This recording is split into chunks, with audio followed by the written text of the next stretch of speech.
ஒரே மழை மேகமாக இருந்துச்சுங்க. சரி சுட சுட என்ன சாப்பிட்லாம் அப்படின்னு பார்த்தா நேற்று வெந்தயக்களிக்கு செஞ்சேங்க. ஸோ அந்த மாவு கொஞ்சம் மிச்சம் எடுத்து வச்சுருந்தேன், எல்லாத்தையும் போடாமல். இன்றைக்கி பார்த்தீங்கன்னா கொஞ்சம் குறன்னு தான் அரைச்சிருந்தேன்.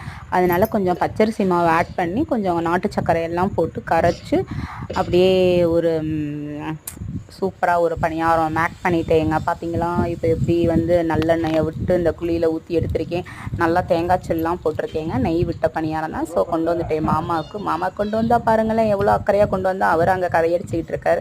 சரி கொண்டாமா நம்ம டேஸ்ட் பார்ப்போம் அப்படின்ட்டு டேஸ்ட் பார்க்குறாங்க. எப்படிங்க இருக்குது டேஸ்ட்டு? யம்மி. எப்படி இருக்கு? நல்லா இருக்கா?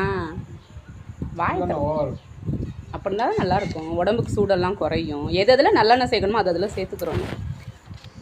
ஃபைனலாக பார்த்தீங்கன்னா எனக்கும் பால் ஆற்றிட்டு பூஸ்ட்டு கலந்து அப்புறம் சுட சுட பணியாரம் எடுத்து வந்துட்டேங்க.